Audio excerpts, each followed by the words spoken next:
Hai semua, minggu ini dalam Apa Dia Channel, kita akan membicarakan tentang isu yang paling panas sekali, yang selalu orang bincang tapi tak banyak action yang take forward atau tak banyak tindakan yang diambil, terutamanya oleh pihak pekerja sendiri. Apa isu tu? Isu pemotongan gaji. Okey. Adakah majikan boleh memotong gaji kita dengan sebab yang dibenarkan? Jawapan dia adalah boleh. Pernah tak dengar kawan-kawan sedang marah atau diri kita sendiri pernah mengalami situasi di mana gaji kita dipotong? Bila kita dapat gaji, tengok duit dalam bank, tengok payslip, tiba-tiba kenapa ada pemotongan gaji? Terpaksa call HR, call payroll, ditanya, nak tanya, gaji saya kena potong ke? Banyak mana? Kenapa?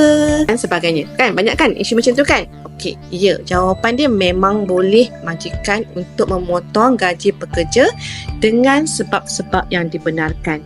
Tapi kebanyakan majikan, mereka suka-suka potong gaji kita tanpa inform kepada pekerja. Pihak kita mesti rasa macam, this is a joke, man. You cannot simply deduct my salary without consent from daripada ketua pengarah atau pihak pekerja sendiri.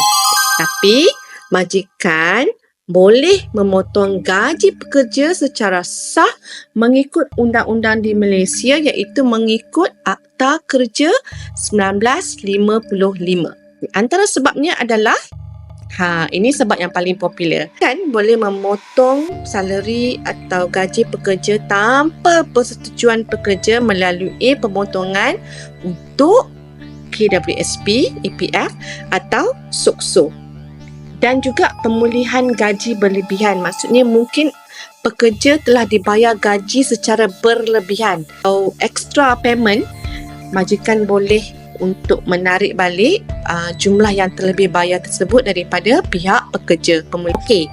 Terdapat juga pemotongan dengan permintaan pekerja atau dengan kebenaran pekerja secara bertulis.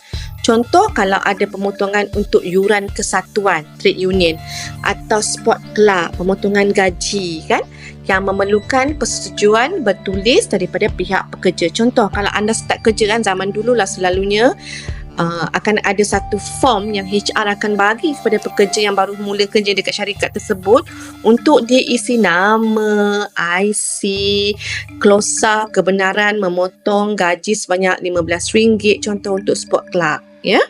Dan kena ada signatory ataupun kebenaran secara bertulis dan disign sendiri oleh pekerja tu, dan dia akan submit balik form tu kepada HR untuk buat filing.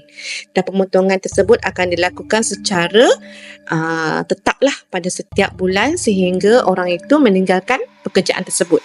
Pemotongan macam ni adalah atas kebenaran pekerja dengan secara bertulis. Okey.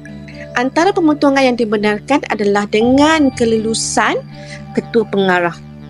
Pemotongan seperti untuk penginapan, kalau ada sediakan hostel, accommodation untuk pekerja dan ada deduction daripada salary, pemotongan tersebut dibenarkan.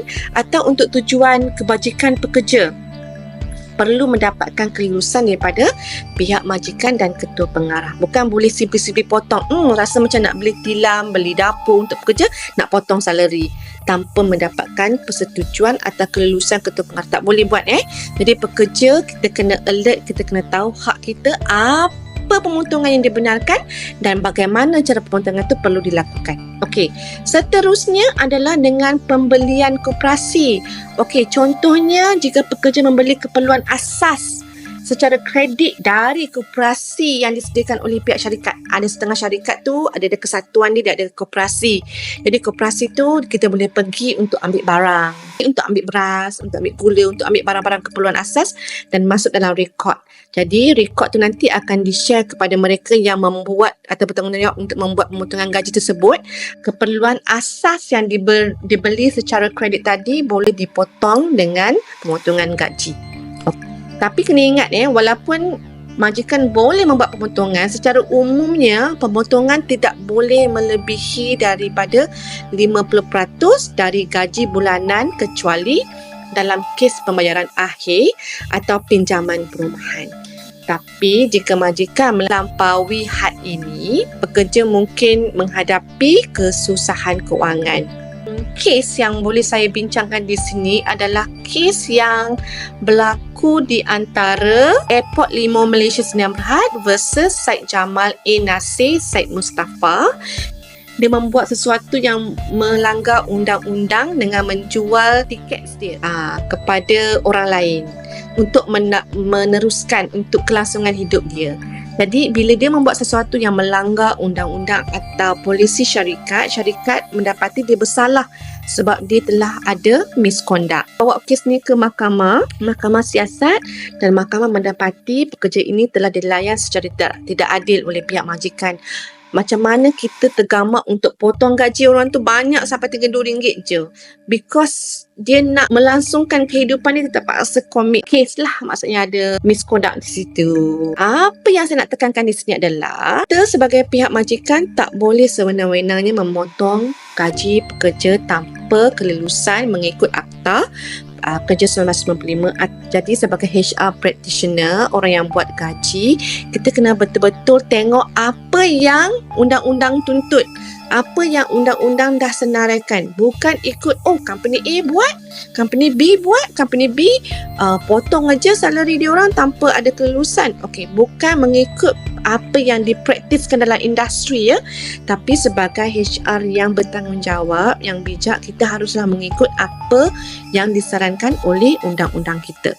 Dan sebagai seorang pekerja, anda juga kena peka, kena tahu potongan apa yang dibenarkan, potongan apa yang tak dibenarkan, potongan apa yang sah dan sebagainya. Jadi, sebagai pekerja, jika anda lihat ada potongan dalam gaji, pastikan potongan tersebut mematuhi had-had yang tertakluk dalam Akta Kerja 1955.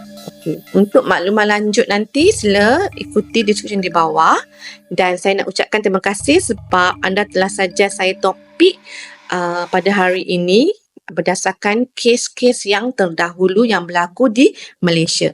Jika anda ada topik yang lebih menarik, yang anda rasa anda was-was, anda inginkan penjelasan melalui video yang akan datang, sila nyatakan pandangan anda di ruangan komen di bawah, dan saya akan cuba cari kes-kes yang pernah berlaku di negara kita sebagai satu olahan untuk kita semua belajar dan faham.